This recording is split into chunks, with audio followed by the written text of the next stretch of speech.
Hey guys, this is Chuck from Presscheck Training and Consulting. Tonight I wanted to talk to you about my range belt.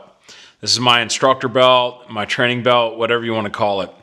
Going to give you guys some philosophy on duty belts, range belts, purpose-built hip carry for operational or work stuff, as well as some different types and brands of attachment options and pouches and things like that. So that's the content that you're going to get out of this video.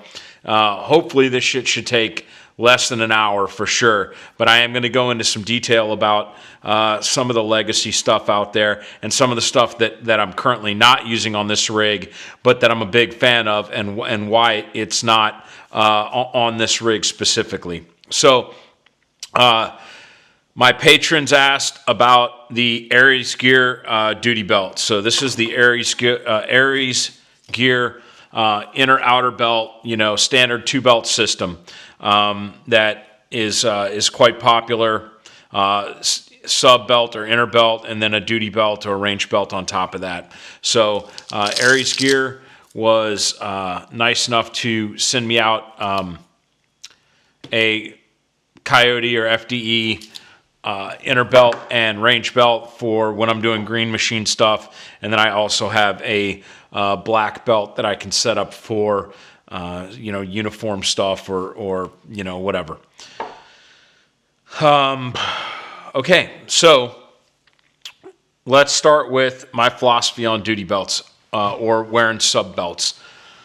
I'm not a big fan of a real heavy second line, if you will, that gained a lot of popularity during the GWAT, especially in the mid 2000s.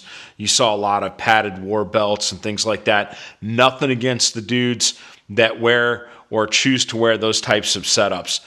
What I found was that if you have an offensive role where you are getting dressed to go to the game, much like a football player, if you're keeping your gear in a cubby and you are not wearing gear, wearing the uniform that you're going to go out of the wire with, then there's some significant weight reduction to be had in configuring your equipment around your life support belt or your rigger's belt that is in the pants of your combat uniform, and attaching pouches directly to that belt system. That setup does not work in an environment where you're walking around in your multicam or whatever, and that is your uniform of the day, and you're going to throw equipment on over it and then go out and do a mission. Nobody wants to be walking around on the fob wearing their full-up belt kit looped in the loops on their trouser belt, and it takes too long to set up that system, so it's not really it wouldn't really work for QRF or call-outs or anything like that. The beauty of that belt system is its weight reduction. So those pants, those combat pants that are set up for your mission, your offensive operations, or whatever you're going to be doing, those pants are not worn as part of your duty uniform. They are kept in your ready room with your equipment, your helmet, your night vision, your weapons, and all of that, and you don your pants that you're going to go out and do work with. So the belt and all of its subsequent pouches can all be pre-routed with all the spacing in between the belt loops and getting everything exactly where you want it on your kit, and you can save a lot of time. You just put your pants on, buckle it up, close the Ranger buckle or Ranger rigger belt, clip the Cobra buckle, however your life-saving piece of equipment is that's around your waist. And when I say life-saving, because if you have to rappel or if you are using a safety line in an aircraft that has seats out or something like that, that belt can't just be any belt. It can't have some cheap, unrated plastic fast tech style buckle attachment. It has to be load rated and safety rated to protect you in the event that you have to use it as a load-bearing belt. So I won't go too much further into that. I've used the Arc'teryx H150. I've used London Bridge, Rigger's belt, and a few others along my travels as my pants belt and my war belt combined. Saved a lot of weight doing that. A lot of weight, and weight matters. So I did not consider setups like this to be practical or to really have a place on the modern battlefield. Now, that being said, when I became an instructor, I was running a lot of dedicated belt loop pouches routed through my pants. I would route up all my stuff in the hotel and, have all my mags in my range bag or whatever, roll out to the range, and then load all the pouches that were on my belt and train with the guys. I'm not getting any younger. I've got a lot of orthopedic problems, a lot of orthopedic issues, and having all of that weight on my hips all day long is really starting to bother me orthopedically. Getting through a single training day in front of students, I find I'm coming back to the hotel and I'm in a great deal of physical pain at the end of the day. So I looked at some of the other instructors that were running war belts or range belts, duty belts, whatever you want to call them, and the fact that they can remove all of this weight, even though it weighs more than having your pouches routed through your belt loops on your pants belt, you can remove the weight. So if my arthritis in my hips is starting to bother me, if I'm getting some lower lumbar issues from my degenerating discs, what have you, every time that I go and take a break, an extended break, have the guys water up, change mags, we take 15 or 20 in the shade or whatever, I can immediately take this belt off and all of that weight is off of my chassis. So that's a huge benefit of this type of design, and really the main reason why I moved to a two-belt system. It's also good if you're traveling to or from the range, if you're in areas where having a duty-style belt on is going to create some type of perception problem or, whatever. You can leave the duty belt in the car and go in, untuck your T-shirt over your field pants or combat pants, and your slick belt, throw an appendix inside the waistband holster on, and go right into a convenience store, get supplies for that day's class or whatever you're doing. So I guess that covers my philosophy on why I'm moving to an instructor belt or a dedicated range belt. So when I was running pouches directly on my belt for training, the Raven concealment line was absolutely and still is my go-to belt setup for running on like a Hypalon or a leather pants belt. I really like the Raven design of the pouches, the Copia, the old school pouches that Raven did, the same time that they were doing the Phantom line, the contractor belt, the contractor pouch that allows to one pistol and two rifle reload offset is a great use of space on your left hip or your non-firing hip, and it's good to go. But because of the belt loop design, they're not rapidly adjustable to different size belts. So a pouch that I have set up to go on an 1.5-inch belt, I can't take it and throw it on a 2.25-inch duty belt without having to get out the screwdriver and move up a notch if I'm using soft loops or get a different style attachment or whatever on some of that other stuff. So it's not as versatile of a pouch system to go from belts of different diameters. So as with most things, if it is multi-purpose, it probably doesn't do its core job, any one of those core jobs, well. And the Raven pouches are perfect for that role. and I want them to be as perfect as they can be for that role. So that's why I don't try to use a Raven pouch for a different job. I use Raven pouch for my low-vis, my concealment stuff, all of that. All right. So that being said, got my why don't you use Raven? Because I'm a Raven guy, full on, waving the Raven flag. So I'm going to go through some other manufacturers' products and the reason why they're on my belt in this duty capacity out of necessity generally.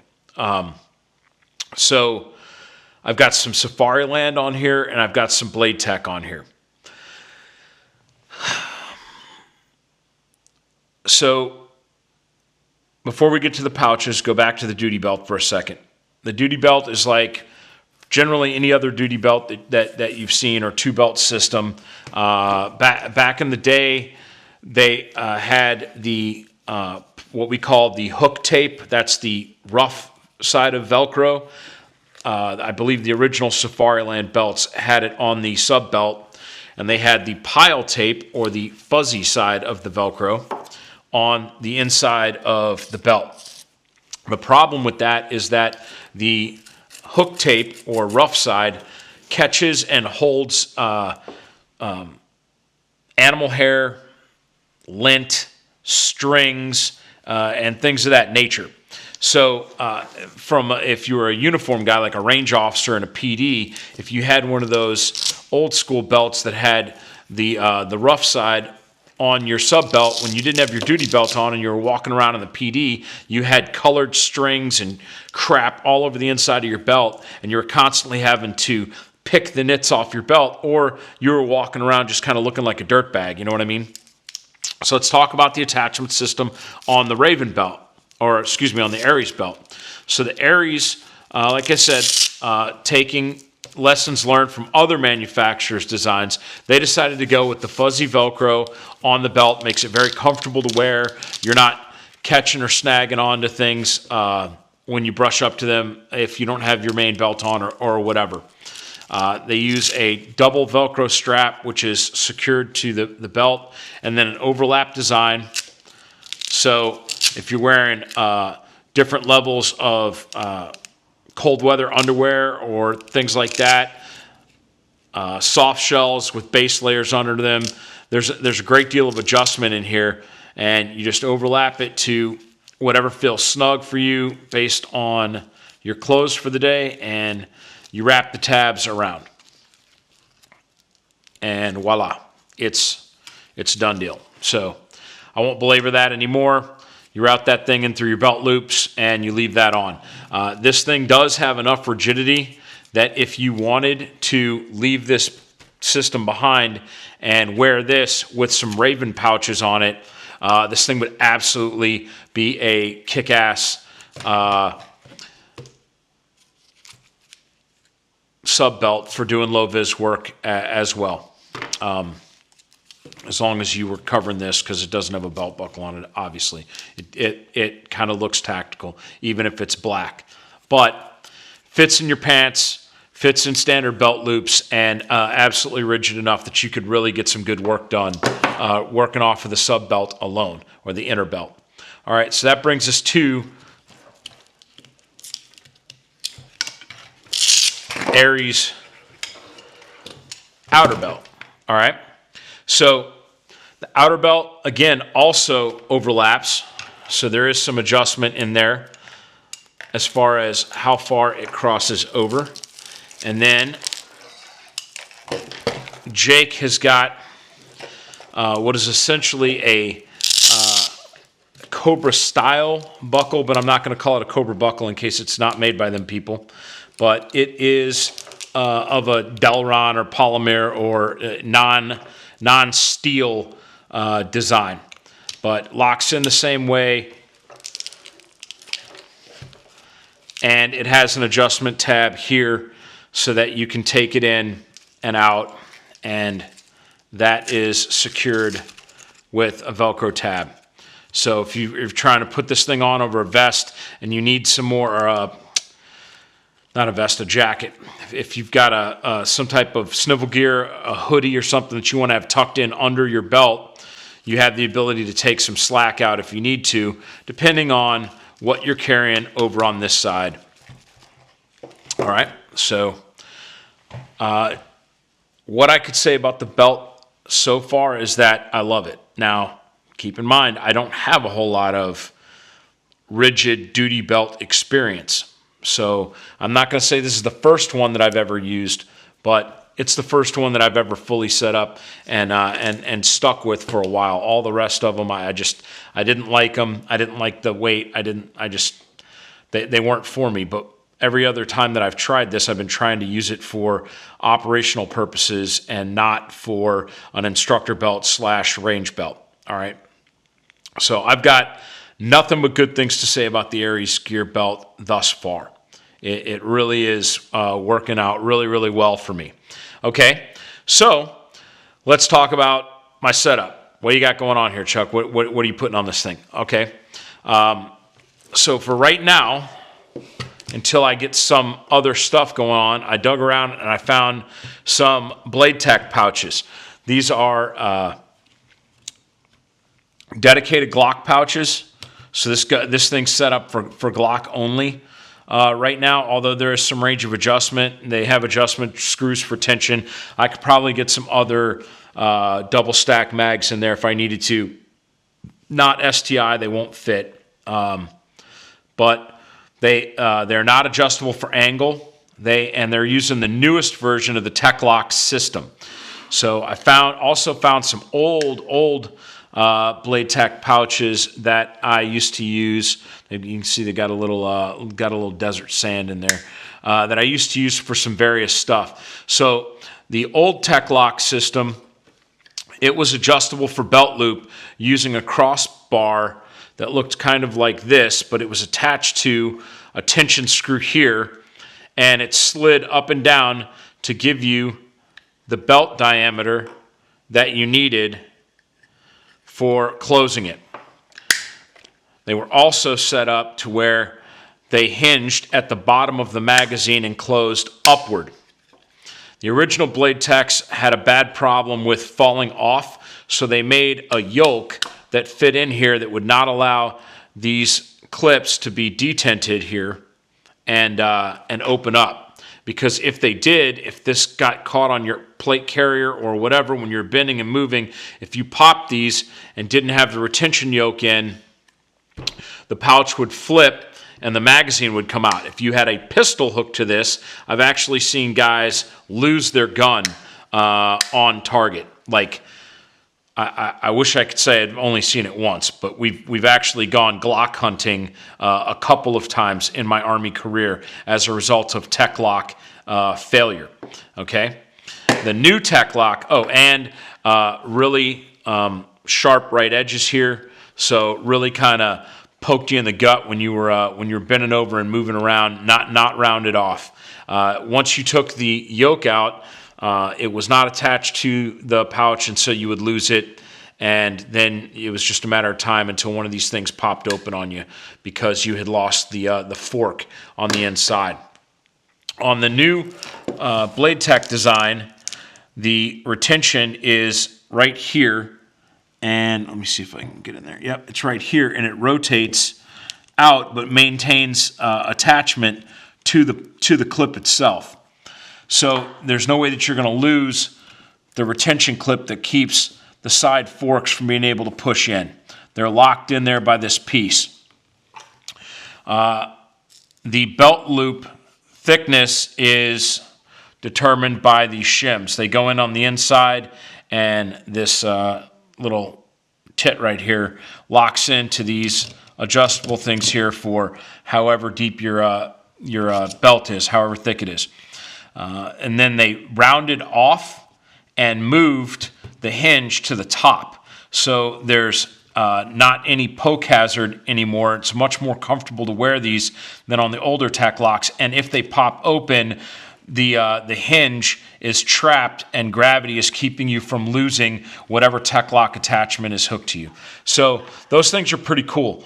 Not perfect, but I think they're a really good kind of duty grade pouch for non-concealment. So for either admin range work or to put them on a duty belt if you wanted to run some type of open top Kydex for a work environment. I think these things are pretty good. Their downside is that they're very wide, and therefore you're not getting any of the use of your Velcro. So there's no Velcro contact over here at all, because all the Velcro, all the pile tape is blocked by the Blade Tech Lock attachment clips. So moving back behind my mags, and if I'm shooting a pistol class, I'll try to have at least 4 mags on the belt before I have to start digging in pockets or pouches to have mags. Kind of note to all you guys, I'll normally say you have to have a minimum of 3 mags to come to a pistol class or whatever. The correct answer is, how many pistol mags should I bring to your pistol class, Chuck? The answer is all of them. I normally go to the line with 8 to 10 loaded mags, or loaded and empty mags if I'm going to be doing some empty load drills. When I step up on the line, that minimizes the amount of time that I've got to come off the line and reload. As soon as you shut a line down and go back to jam mags, you're burning time. So the longer you can stay on the line training, the more effective your break time is, because you can allow those breaks to be a little bit longer. I would rather take a 20-minute dedicated break than 3 should be 5-minute breaks to jam mags, but guys check their phones, grab Gatorade, do all these other things, take a piss, and they end up being 10 minutes at a pop. So you end up burning 30 minutes where the student doesn't feel like they had time to relax. They felt rushed during the break the entire time, and you had to take 3 breaks instead of just being able to take one 20-minute break after you've burned through 6 or 7 mags of pistol, and then actually get in the shade, get something cold to drink, and then reload those mags. So that's my personal philosophy. Obviously, you got to work to the lowest common denominator of your student. If the student shows up with 3 bags, we're going to have to take breaks, to keep that guy in the fight, or he's going to have to pull himself off the line and jam mags as we go, filling his pockets with loose ammo or whatever. If I'm shooting a rifle class, I will probably run a chest rack and some mags up on the chest, located in the same spot that I would reload if I had a plate carrier. But I'll also have some mags on the belt as well. So if I was teaching a rifle class, I would probably drop one or two of my 4 pistol reloads and throw an extra mag on here. So I'd be running 3 mags of 5.56 on the belt, and 2 mags of pistol plus 1 on the gun for a carbine class, an assault rifle class, whatever you want to call it. All right. So next thing we're going to talk about is the Safariland mounting system. So Safariland came out with some stuff a couple years ago, and they designed it for gamers for like 3-gun, where they needed to switch the amount of rifle and pistol ammo, shotgun ammo, and everything based upon what stage they were on. So they came up with an attachment system that was like QLS, and I think most of us are familiar with the QLS attaching system that mounts pistols and accessories to using a fork to a receiver. So this allows you to use, I've got an STI holster here, I've got Glock holster here. They can all attach to the same loops or the same receiver system here. Along that same vein, you've got the ELS, and the ELS consists of a fork design and a female design, and this female receiver can be mounted to any 2-hole attachment system. So this could also be attached to the 2-hole mounts on the inside of a 6004 if you're really into killing your thigh muscles and you want to add all that extra weight to your leg shroud on, what would be the old 6004 system, and now it's up to, whatever they call it. So these pouches are Safariland elastic, whatever. They came with this holster. but they're dedicated hard mounted on there. If I wanted to, I could use a 2-screw system, attach this female end here, and then I could clip in accessories as needed, 2-hole accessories directly into there. So if you guys are all about the Safariland catalog and you carry OC and asps and knives and all other kinds of crazy shit on your leg shroud, this ELS system would be compatible with anything that you see in the catalog that's got a 2-hole design right now. But the big thing that they did is they took the ELS system and they attached it to a belt mounting system. The belt mounting system allows it to go into either a dedicated Safariland gamer belt or be adjustable with removable shim, be adjustable for different diameters of boots or belts, excuse me, different belt widths by removing and reversing the shim or taking it out altogether. Also, this has the capability to, for guys that are doing the gamer thing, get some cant put on these pouches, so you can cant ammo pouches using this exact same system if you're setting this thing up for gaming. So I really looked at this initially and was like, this is gamer 3-gun shit. I don't think I could ever use that. But I'm finding as an instructor that these things actually have a whole lot of use to them for a multi-purpose pouch design. So I've got adapters that click in here for shotgun shells. Unfortunately, Blowers did let me know that most of the civilian breaching ammo is 3-inch. The stuff that I used in the military was 2 3/4, which is what all of your gamer shotgun loads are. Safariland does not make a shell carrier for multiple 3-inch loads. So having a breacher speed load module to attach to this is not possible if you're using the current offerings of modern door breaching shotgun rounds. It will let you attach AR mag holders and individual pistol mag holders as well. And you can either use these rubber ones on an offset that puts it down here, or you can use some type of wrapped around plastic adjustable for gamer stuff or whatever. So there's a possibility that for my gamer / instructor gig that I'm going to replace these blade techs with some more of these Safariland clips, and then I'll be able to remove Glock mag pouches, click in STI mag pouches without having to reconfigure my belt. So I can bring the ammo pouches and a DACA with my mags for a specific blaster, and when I clip on the new blaster holster, I remove 4 pistol mag pouches and click in 4 pistol mag pouches for my Glock. So it'll give me multi-gun capability on the exact same instructor belt, which is pretty legit. I think we can all agree on that. All right? So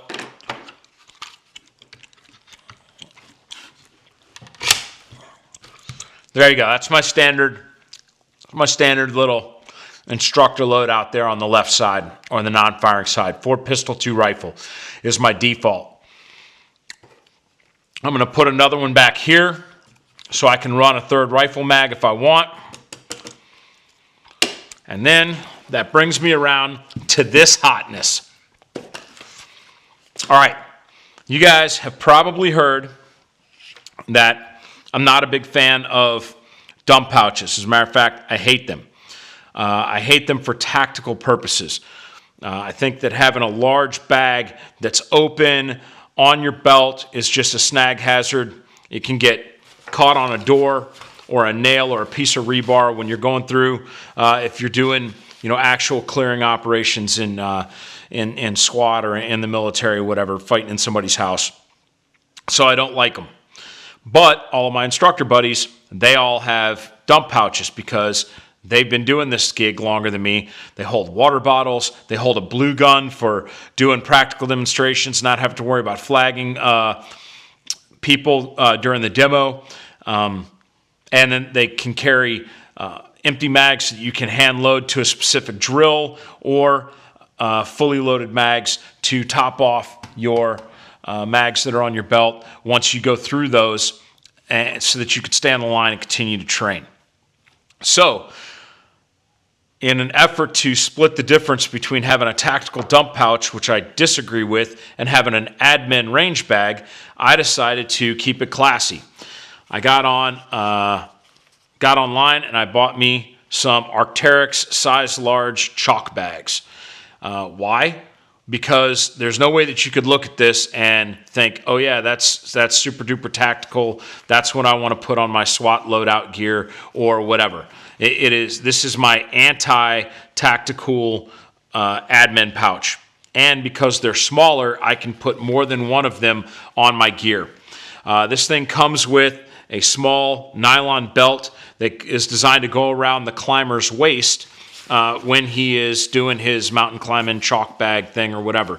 Under here is a loop that Arc'teryx made that is actually a bottle opener, so that you can, drink a beer when you're done climbing for the day and you're at the top of a mountain, whatever. Cool story, Arc'teryx.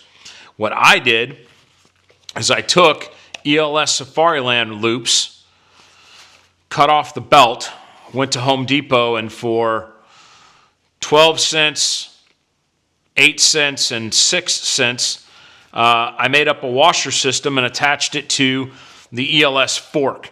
So now, if I am going to ride in a car or something and I don't want these stupid bags on my back up against my lumbar, I can remove my bags when I don't need them. But they're there when I do. So I have two Arc'teryx chalk bags that are hooked up to my Safariland ELS right on the back at my 7 o'clock and 5 o'clock on my duty belt respectively. Loaded mags go in here so I can load in, and I normally don't do that because I always have cargo pants on, but it's a little bit easier to walk around with when you don't have a cargo pocket full of loaded mags, over 100 rounds in your pocket. So I'm going to start putting loaded magazines in here, and then over here, empties, after I pick them up off the ground or whatever, empties will go in here along with potentially a single water bottle or maybe my blue gun, something like that. So I thought this was going to be a lot cooler than it actually is. I used these on the range the other day. I was not a big expert in chalk bags, but the actual chalk pocket is attached to the drawstring closure. So when you zip this thing closed, you're actually pulling or losing volume. Let me lower my camera. I think you guys are catching me in the bottom of the frame. All right, there we go. I'm actually losing volume in the bag when I draw it closed. I really wish that this felt portion was sewn into the side and that the nylon portion was its own kind of drawstring thingy. So as a result of the chalk bag, it's got to pretty much stay open. So this is a rigid loop, so it makes it a lot easier to get stuff in and out of it.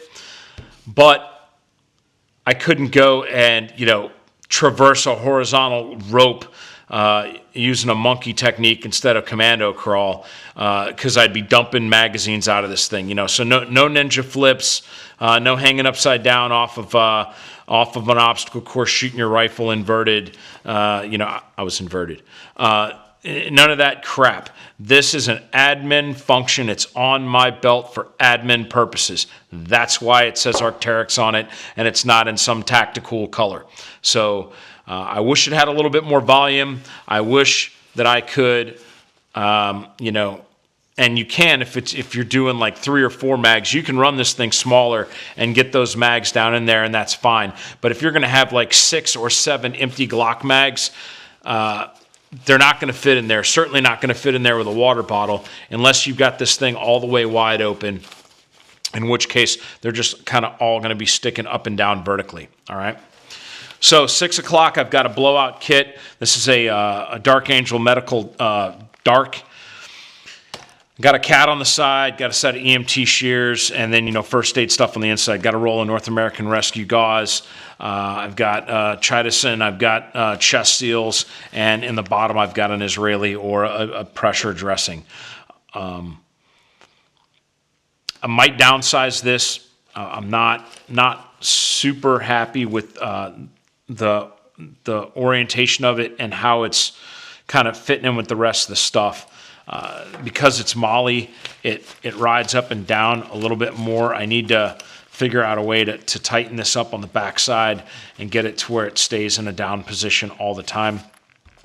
And also I'm looking at, honestly, with a dedicated aid bag on the range, what life-saving equipment do you need that you have to have before somebody would be able to run to an aid bag and then run back to you? And the answer is a tourniquet. You need a tourniquet. If you're going to put a pressure dressing on somebody, probably had enough time to run and grab the aid bag, the range aid bag, and run back. I would say maybe the chest seal, but even tension on a pneumo is going to take some time to develop. Every second counts. I understand that, but this is an individual self-aid on the battlefield kind of first aid kit, and I might be able to do a little bit of less is more on a range belt when I know that I've got a first aid kit, a full-blown first aid bag that is just a few meters away. So kind of my philosophy. It doesn't hurt to have it on there. It ain't messing with nothing. I'm gonna leave it on there till I figure something else out. Certainly no complaints about the dark itself. I'm just looking at the volume of the stuff that's in the dark, and do I need all of that stuff on an admin range belt? I don't know. Just thinking out loud here. And then I've got a Leatherman mutt. All right, so I know we've got a lot of friends in the industry that are friends with the multitasker people. This is not me advocating that a mutt is better than the latest generation of multitasker. I don't know. I don't have a next generation multitasker. This is actually my wife's Leatherman mutt, and I was digging through a drawer, and I found it the other day, and in a drawer, and it's matches the color of my range belt, so I stole it from her and put it on there. So I have a multi-tool on my belt. Then I've got a Safariland UBL, the mid-size, not the long, with the QLS female end, and then I've run a leg strap behind that. So by passing the leg strap in... There we go. By passing the leg strap behind the 3-screw design, it places the leg strap very, very high up on the body. And the reason for that is leg straps create a lot of fatigue on the leg. That's why everybody moved away from setups like this that were in the DOD, or whatever. Blowers and I go round and round about this. Bill's a SWAT guy, and he's got to go from his Bearcat to the target. And he likes this setup from when he's wearing full kit, gets the gun down a little bit further, gets the gun pushed out a little bit more, and gives him a more effective draw for doing, domestic LE operations or what have you. Coming from overseas, where you might be walking hours at night to go do the thing, do your job, the leg strap could be extremely restrictive on you. Also, if the leg strap goes down too low, you lose the use of your right cargo pocket and the right front pocket on your Cry field or combat pants if you're wearing Cries. By running a leg strap off of a UBL, you still get a little bit of the retention in case you dork up your holster draw. You don't end up pancaking out, which is why most professionals try to stay away from the UBL long, because if you dork up and bind that gun on draw, that whole thing just swings away and you've got a bound gun in the holster. But even with the mid-ride, you can still end up getting a bad draw from time to time, so the leg strap can kind of help you out. So I like the leg strap, but I like it up high. I like it way up high. And this thing does what it's supposed to do for you. And then lastly, on my admin range gig, I've got my Blue Force Gear Marco.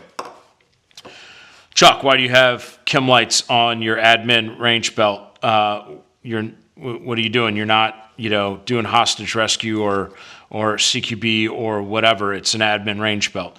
I also teach night ranges, and I'm always asking somebody to run back to my truck and get chem lights. I'm asking who has extra chem lights, whatever. And I never thought about using the Marco for range marking at night.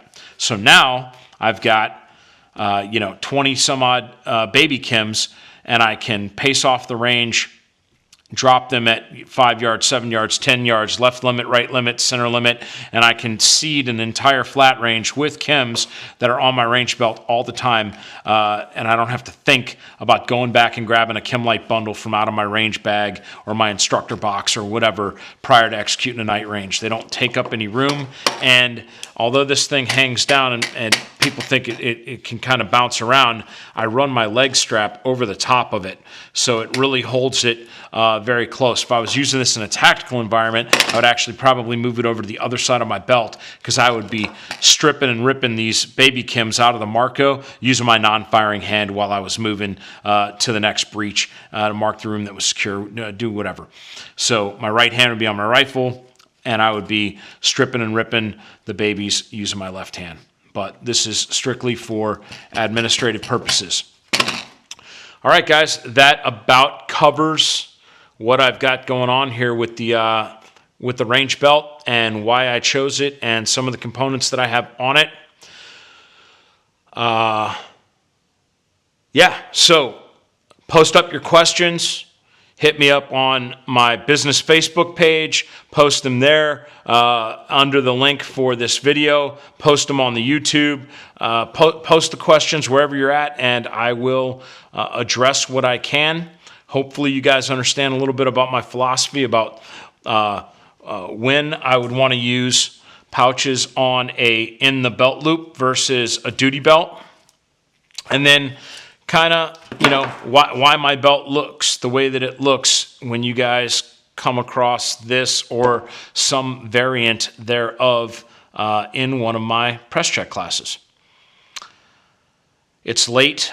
I'm tired. I know I'm not as energetic and funny as I usually am. I had a rough day today, and I'm just kind of really worn out. But I promised you guys a review on this belt. Here it is. I don't think that because the execution wasn't what it necessarily should be, that means that the information isn't as good. So with that, this is Chuck from Presscheck Consulting. I appreciate you guys taking the time to listen. Share this video. Let your friends know about Presscheck. Really trying to get the word out there and expand our tribe and how much we can do to really kind of inform the guy in the arena that's still doing this for a living so that he can make the right equipment decisions, buying decisions the first time. No officer or soldier should have to have a bin in their garage full of expensive mistakes. Now that the internet is out there, the key is just getting someone to trust the information that they're seeing, because there's just so much shit that is put out there. Another instructor could look at this setup and be like, oh, dude, that sucks for X, Y, and Z reasons. And they might be reasons that I haven't even thought about yet. But this is new territory for me. I'm still trying stuff out. Maybe after 3 months of using these, I'm going to tell you that putting expensive-ass Arc'teryx chalk bags on my belt instead of just sucking it up and buying a 1000D rolled-up piece of Cordura with a Velcro tab was a stupid idea.